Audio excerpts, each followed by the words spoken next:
Welcome to the Weekly Hello Show. there, welcome to the Weekly Show. I'm Tal Fisher. I want to talk about something that disturbs me for quite a while, about how Disney tries to change something in recent years.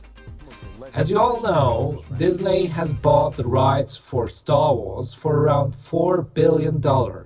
And they immediately got their hands on making a conclusion to the first 6 episodes of Star Wars. Which should not be possible, because in the first saga it was told that there will be someone who will come and bring balance to the Force, which actually happened.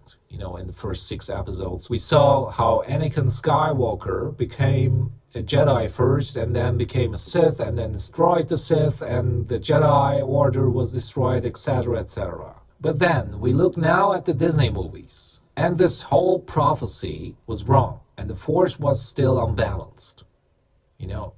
That could not be true. The prophecy told one thing, this particular thing happened, actually. Disney tells that there was an awakening in the Force, which was brought by some unknown supreme leader who has all kind of Force powers to even swing someone in the possession of the Force in a room, but could not foresee that he would be killed by a single glimpse in the Force and could not sense that the lightsaber next to him turned towards him. I mean, look at the scene. No, it is ridiculous. It is quite ridiculous. The most ridiculous scene I've ever seen before. Nobody, including Palpatine, was even aware of the presence of someone so strong in the Force, and they didn't even consider to explain where this Supreme Leader Snoke came from. Then there's Rey, who had never the chance to see a lightsaber in action and can suddenly swing it around like a pro. Even if you are Palpatine's grandchild. I mean, by the way, neither the Sith nor the Jedi are allowed to have grandchild, so it's impossible for Rey to be... Okay, go ahead and watch the movie. I mean, look, Skywalker took a long way to become a Jedi. Even if he was not one of the strongest around, Obi-Wan taught him well, but he still needed to get trained by Yoda for a specific amount of time to learn the Force. And Rey was a born Jedi and did not need a training to confront Luke's apprentice Kylo Ren, who had been trained for some period before and knows even the dark side. Then we had Finn, who had suddenly an epiphany that he could also use a lightsaber without being trained. That's not the way we have been taught before. It was not easy for someone to use a lightsaber without being trained, as we have seen it in the first 6 episodes. We've seen Han Solo using it in episode 5, to save Luke from getting frozen on Hoth, and that's that. There's everything wrong about the new 3 episodes of Disney movies, and I'm pretty sure that they won't last long. I believe that people are not going to pay attention to those movies after a while, and the original saga will continue its own path. This could be seen as a multiverse version of Star Wars. Then Disney has created some characters, which I consider to be an outcome of the World War II, like the Flame Troopers, which occurred first in the Nazi regime back then. Disney is being known for always trying to include aspects of the World War II, but why Star Wars? I mean, why using flame weapons when you already have laser blasters and much more enhanced technology to burn down a place? Why flame weapons? Then, of course, we have the Duck Troopers. I know, I'm not the first one to claim this, and I'm pretty sure that those who have created this kind of stormtroopers did want to refer to Donald Duck. I mean, look at them. Am I wrong? They literally look like Donald Duck. By the way, they did not just refer by using the flame troopers to the Nazis, but also included some scenes that are actually being refurbished and put into scenery, like here, when Hux held his speech just before the First Order destroyed the Republic, the new Republic. The stormtroopers are holding their hands high, like they are saying Heil mein Führer. I mean, look at this scene. I'm getting a misspeech of it for you to get this picture, which I have in my mind. Stunde verlassen schon wieder Zehntausende von Parteigenossen die Stadt, während aber die einen noch von der Erinnerung zehren, werden andere schon wieder beginnen zu rüsten zum nächsten Appell. Und wieder werden die Menschen kommen und gehen und stets aufs Neue ergriffen, beglückt und begeistert sein. Denn die Idee und die Bewegung sind Lebensausdruck unseres Volkes und damit ein Symbol des Ewigen. Es lebe die nationalsozialistische Bewegung! Es lebe Deutschland!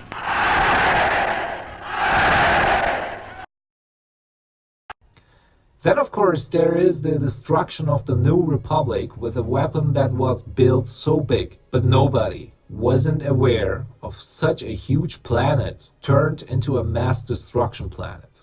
And how can they even navigate this planet so precise to destroy and getting loaded by a star next to it?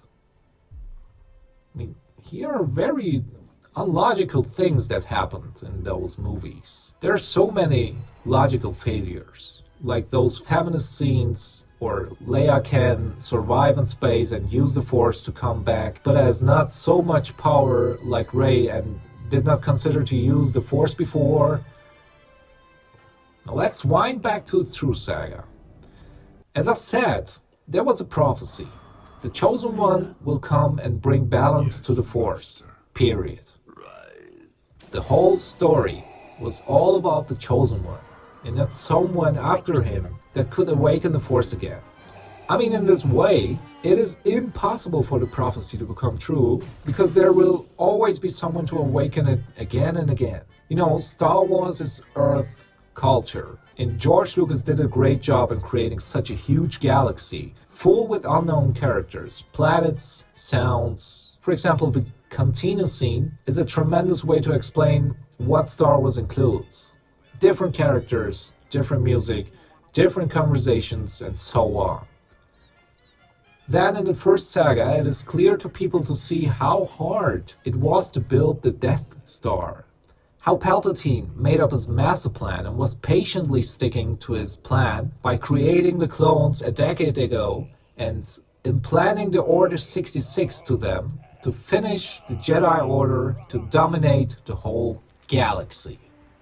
I mean, that's a tremendous work to do by George Lucas to create such a really well-planned destruction.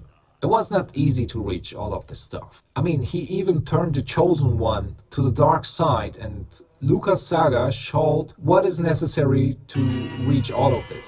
Palpatine represents the pure evil. And then, of course, there are the droids. For example, R2, who saved the day several times. He cannot just shut down because his master vanished. Then 3PO, who was created by the Chosen One. Those are really characters that are important in the Star Wars saga. You cannot just shut them down. There are, of course, successful movies like Rogue One, which became my favorite because all of the scenes we got to see about the Empire reign, and Solo, where we got to see how difficult it was to complete the Castle Run in 12 parsecs. And lastly, we have the Mandalorian series, which surprisingly became one of my favorite shows. Disney tried to change all that. But you know what? They are unsuccessful. And they will see in time that, obviously, nobody will pay attention to their newly created saga after episode 9.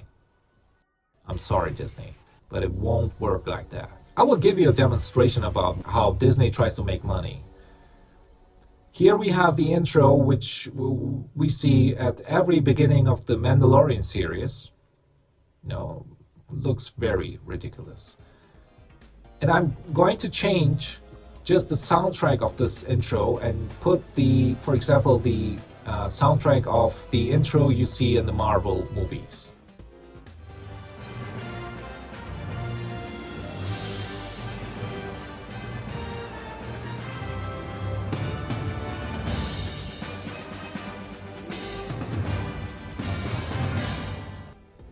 Do you see the difference? Do you see how complicated it is to integrate that in Star Wars, it is impossible. You know, you cannot just do this. So that's it for today. I hope you all enjoyed it, even if it was some kind of hater episode. I really don't like it to hate so much, but I simply couldn't resist. I'm sorry for that. See y'all next time, and bye-bye.